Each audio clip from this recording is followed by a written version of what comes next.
Hey guys, Dr. Ben here, F8 Well Centers. Let's go over the adrenal glands. Is adrenal fatigue really a thing? That gets thrown out a lot. Oh, I think my adrenals are worn out. I think I've got adrenal fatigue, adrenal insufficiency, all these things. Is it a real thing? And what causes it? What can you do about it? And let's get into the physiology of what adrenal fatigue or adrenal deficiency really is. So, what are the adrenal glands? Let's start there because this is a crucial part of getting that physiology figured out, and then you know what causes it, then you know what can fix it. So welcome. Drop down below where you guys are watching from. Love to see you all over the country, all over the world. We're streaming live here and love to have you guys on. If you've got any questions at all, put those down below. Put your questions as far as what your adrenals are doing, the symptoms you're having, any concerns that you have, what you're taking, anything like that at all. Love to see you guys all the way from Maine and California and North Dakota and Texas and overseas, all over the place. So welcome, guys. Let's get into the adrenal glands. So the adrenal glands are these little glands. They're part of our endocrine system, and they are going to sit on top of the kidneys. Renal is kidneys, so they sit on top of the kidneys, and the adrenals are going to respond to stress of any kind. That could be structurally, so I'm going to talk about that here in a little bit. Pain, bad beds, bad shoes, things like that. It could be emotionally, so big deaths. I would say death, divorce, trauma, drama, head injury, presidents, any type of kids and jobs and whatever it is we can stress about. And then chemical as well, especially blood sugar swings, but toxins, all types of different things can contribute to those adrenals having more stress than they should. So most people in the traditional medical model, if you look up on Healthline or WebMD or whatever about adrenal fatigue, most of them, they'll say, yeah, it doesn't really happen. Or if you go talk to your PCP, your primary care provider, they will probably say, you know what, that's not a thing. The only time you're going to have adrenal fatigue or adrenal issues is if it's a full-blown disease state. So if you've got an autoimmune, if you've got cancer, if you've got a tumor, something like that. But here's the deal. Somebody like me that's been in this field for over 20 years, and people in the functional medicine space are going to look at this from a different perspective, because we have functional ranges, we have functional symptoms that we want to address before getting to full-blown, oh my gosh, I can't get out of bed, I'm just so exhausted, my body just shut down. So here's what we're looking at is the adrenals go through a couple different stages, and these are really important to get an idea of where you are in this process. And so the first stage, so I like to think about it like college, right? So you've got your first midterms or finals, and you pull an all-nighter, you staying up late, doing these things. Give me a thumbs up if any guys have had a stressful experience like this, and you're like, oh my gosh, my adrenals are you can feel they're kind of kicking in. So they actually get bigger at first. So those adrenals get bigger, and it can't last like this forever. But then you finish up your finals and you're like, okay, good. I'm going to go home for a month and relax and, just kind of eat mom's food and whatever. And those adrenals come down and they get back to normal. And then you're like, okay, let's get going into the next semester, and you do okay there. And then you do it again, and you do it again. But what happens in today's day and age is that the adrenals, they'll get big, and that stress never stops. And so we never get to that point where it's like, oh, good, we can calm back down again. Hey, Colleen, I had my adrenal cortisol levels checked, and they were normal, but I feel it cut off. They're not great. Let me know what your numbers were, because I like cortisol 8 to 12. So the range that the lab is looking at is really, really broad, and it depends when you tested that as well. So tell me what kind of test you had done, and when you had that done, what time of day. So here we go. We've got these adrenals. They get big and then they come down when they're supposed to. But what happens is, if we stay in this chronic fight or flight, go over and over and over, it's going to ultimately, they're going to crash down on their own. And so what does that mean? Well, it could be a lot of different sensations, but ultimately that cortisol is not going to be released like it needs to. The DHEA isn't going to be released like we need to, and it's even going to affect the other hormones like testosterone. I always say, especially in women, women's low testosterone is directly proportional to the amount of stress they are under. So, is it a real thing? Yes, it is. And here's the deal: even if you don't have the blood work like Colleen there, even if you don't have the blood work to back it up, even if you don't have another test to back it up, you know what? It's going to be, there are no problems from going through some adrenal support, going through what I'm talking about today. Everybody is under stress. I'm under stress. We just opened our 4th office yesterday. Great job, everybody at the Highlands Ranch location there in Denver. I've got 4 boys. We've got a lot going on in this world. And yet I do a lot of these different things to make sure my adrenals are repairing and rebuilding. So, you've got to think about this. Even if you don't have all the markers or indicators or didn't do tests or whatever, it's going to be beneficial for you to do these things, because 99% of you have adrenal stress and you're a little bit whacked out that way, and that you're just not able to stabilize like you need to. So some of the different things would be one-time stressors. So a big death, a divorce, a trauma, something along those lines can cause this issue. Long-term stress, hey Ann, great to see you. Yeah, thank you. Good luck in the Denver office. Yeah, we're excited. A lot of people to help. We got people coming in from all over the area. So it can be from a chronic stressor. So if you're in a bad relationship, if your job just really stinks and you're just constantly being bombarded by the boss or whatever it is, those chronic stressors can cause these adrenal issues as well. Lack of good quality sleep is a big part of adrenal stress. That's when those adrenals are supposed to rebuild, repair, all of those things. Blood sugar swings. I always say the number one stressor to the adrenal glands is going to be blood sugar swings, especially the dips. So you've got to make sure that you're eating consistently. That's one of the things we'll be talking about to get that cranking and get it as stabilized as possible. We've got food sensitivities. Speaking of food, so keep that blood sugar stabilized and keep the food sensitivities away. Chronic pain. If you're in chronic pain, your adrenals are stressed. Your adrenals are jacked. They're not working like they need to. You need to be doing these things.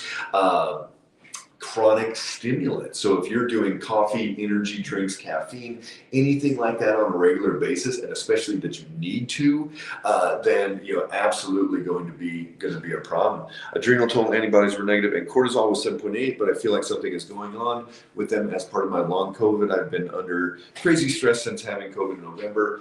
Insomnia. We're going to get to that. Sleep maybe 2 hours a night since November. So here's the deal. If somebody is under 8, Colleen, on your cortisol, I like cortisol 8 to 12. So if you're at 7.8, your adrenals are starting to be depleted. You do not have enough oomph in the morning, and you may even have that altered rhythm, which we'll talk about. So some of the symptoms of adrenal fatigue are going to be brain fog. It could be hair loss. It could be weight gain, especially around the midsection. That's really a big cortisol marker there. Decrease ability for the stress response, ability to handle stressors. I had a lady, she was a patient, she spent like 2 or 3 months in North Carolina helping as her dad died, and she came back home, was really depleted. She was walking her little Shih Tzu dog, and this big dog came around the car on the sidewalk and went rah, rah, rah, rah. Hey, Danny in Israel, great to see you there. Hope you are doing well. Watching us from the YouTube channel, awesome. So yeah, if you guys have not already subscribed to our YouTube channel, Brittany will put a link up there, and so that's a great way. Even if you're not on Facebook all the time, great way to see all of our videos. You can search over 550 different videos there. So she walked around this car, and this big dog went rah, rah, rah. bite anybody or anything, but she picked up her dog, and as the guy and the other dog left, she sat down on the curb and was just like uncontrollably sobbing. She had no emotional stabilization left. She just could not get herself together. So that's a big part of it. Getting lightheaded. If you're getting lightheaded as you're changing positions, especially squatting to standing, lying to standing, that is a very good indication of adrenal issues. The adrenals give tone to our blood vessels and pump blood back up to the brain. So if you stand up quick and you got no tone, blood doesn't go to the brain, you get lightheaded, you get dizzy. Decreased sex drive, decreased libido is one of the biggest indicators of adrenal issues. Your body, fight or flight, or reproducing, rest, digest, reproduce. You can't do both at the same time. So if you're in a constant fight or flight, you are not going to be thinking about reproducing. You're not going to be thinking about procreating, even if you're 50, 60, past menopause, whatever. Same thing if you have a low testosterone state, which is usually that libido, it's because you're stealing it for the cortisol. So you've got to figure those out. So it's going to be waking up in the middle of the night, especially around 3 o'clock or so. If that blood sugar dips and then the adrenals kick in, you got this cortisol floating around, maybe even hard time getting to sleep. You've got this imbalanced rhythm. So we had Colleen there, that's 7.8 in the morning, probably low, but at nighttime in the evening. Colleen, let me know, are you able to get that calmed down and wind down? Hey, Danny. Oh, awesome. Good to see you. Yes, we're just getting the final word on being able to get the blood work drop shipped to Israel. I think we're going to be able to do that, and that would be great. We're going to be able to help you out and figure out what's going on there. So just like Danny, we've got the ability to drop ship blood work anywhere in this country, Canada, even Israel, and we can drop ship that to your door. You do the blood draw locally, and then we figure out exactly what the imbalances are. So we do this with patients every single day. So all of those are good signs and symptoms of adrenal fatigue. And so then what can you do? What can you do for those adrenal glands? One of the number one things that you can start doing is changing your diet, doing things with your diet. You do not want to be adding stimulants into the body. Unfortunately, for the first week or two, you might be a little bit more fatigued just because you've been relying on those stimulants. But every single time you're whipping this tired horse, so the horse is like, and you're like, get up, go, go, go, go. And it's like, okay, I got some coffee in me, let's go. So that is very troubling to the adrenal glands. Blood sugar swings are horrible for the adrenals, especially the dips. So you've got to be eating every 2 to 3 hours throughout that day, and no sugar, no grains, nothing that's going to spike that blood sugar and cause it to go down. But you've got to be eating enough good fats to keep that blood sugar as steady and not crashing down. So eating the good fats, keeping that blood sugar stabilized. That's why we use the continuous glucose monitor. We're able to see exactly where that blood sugar is at all times. So the carbs, caffeine, and the sugar are all out, but what's in is going to be the good quality proteins, the good quality fats, lots of cruciferous vegetables. Fermented foods is really good. You can put in seaweed and Celtic sea salt. So the Grain and Salt Society, the Celtic sea salt, those are going to be huge. The adrenals need good salt. So you want to be adding the seaweed and the Celtic sea salt, and upwards of as much as you want until you start feeling a little bit better there. As far as supplements go, some herbs are really helpful. Ashwagandha, rhodiola, holy basil are all really good herbs. You can do licorice root is another good one. So that's going to be very helpful as well. And then some of just the things you need to be doing. You need to have a rhythm throughout your day. We talked about this yesterday on our video. You need to have your jump start your car in the morning. So you get up, you do 5 minutes of jumping jacks, get on the treadmill, do something to get your body going, but then do the rhythm at nighttime to wind it down. Look at my videos for sleep hygiene. Those are going to be huge to get that dialed in through there. The exercise is going to be really, really important, but the right type of exercise. Many people are, if they are exercising, they're doing too much and they're going to Orange Theory or going to spin class or whatever, but they are not giving their body stimulation, but not going too much. So most people are going too much on the exercise side. So don't go too hard on the exercise. Check your heart rate, 180 minus your age, and you don't want to do that very long, for maybe even 15, 20 minutes at the max. But you should feel good after exercise. If you're tired, if you're yawning, all of those things, you will know. You will not feel good. You are going too long. So that's a good one there. You want to work it out into relaxation techniques. So you basically have to, like on Fridays, I go up into the woods. Except last Friday I was down in Denver setting up our office. But Fridays I go into the woods and have downtime and just let my brain relax. I couldn't on Friday, so Sunday morning I took the dog for a couple hours. We went out along the river and just ran and played and before church and got it all going that way. So you've got to have downtime. You have to have relaxed time.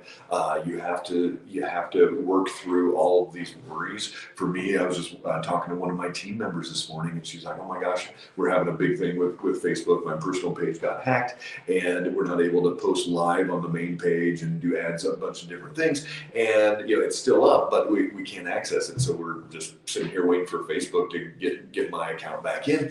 And she's like, "How are you not mad or angry or sad or whatever?" I'm like, "You know what? I've already worked through worst case scenarios. I know what I know what we have to do, and reverse engineer it from there, and then we just move our feet. And so worrying is not going to do any good at all, but it happens and it's out there. So you guys need to work on that. That relaxation, doing massage, going and looking in the clouds, just relaxing the brain, shutting it down. Really, really important. Getting the structural, if you're in chronic pain, deal with those things as well. All of these things that are just putting this constant stress on the body, you've got to deal with those and you've got to shut those down. So I hope that helps, guys. Adrenal fatigue is a thing. You've got to do what you've got to do to get it calmed down. I know we had a couple comments here. Colleen, "I've major hair loss, lightheaded, and brain fog." Those were all things that we were talking about. All of this on long COVID? I don't think so. And my POTS diagnosis. POTS is adrenal related as well. So POTS is when that blood pressure drops, your heart rate jumps up. Yeah, heart rate is literally 140. Just showering. I'm honestly tired of my PCP. Think I definitely need functional medicine at this point. You know what, Colleen? Send us a direct message and we'll talk to you about the process. We can drop ship blood work straight to your door. We can work with you remotely, no matter where you live. But yeah, there's no amount of it's long COVID that's going to fix this. There's no treatment for that. This is an adrenal thing that you're dealing with, and we've got to get to that underlying root cause. So drop us a line and we'll get through there. Monty and Michelle, Albuquerque, New Mexico here again. Love your information. Thank you. You are so welcome. So anybody down there in New Mexico, we now have the South Denver location, way easier to get to than northern Colorado here. Even a few hours into New Mexico. So come on up. You do one visit with us, do the brain map, do the blood work, everything, the exam, and then we can work remotely from there. So anybody in New Mexico, Kansas, anywhere in those areas, come see us. We've got Tennessee offices as well, so Kentucky, South Carolina, Mississippi, Alabama. If you're not in any of those places, 4, 5, 6, 8 hours away, can't get into the office, we can work with you remotely. So thanks for jumping on, guys. And the woods, as it's you. Yes, get out into the woods. I'm in Colorado, Danny, so we have a lot of woods here, so we can go and get away. So love having you guys on. Thanks for the support. We're here to help you no matter what you need. Drop us any questions below. If you're watching this later, let me know where you're watching from. For those of you guys on our main page that are not seeing this live, miss having all the feedback, but let us know where you're watching from, and we'll talk to you guys soon. Take care.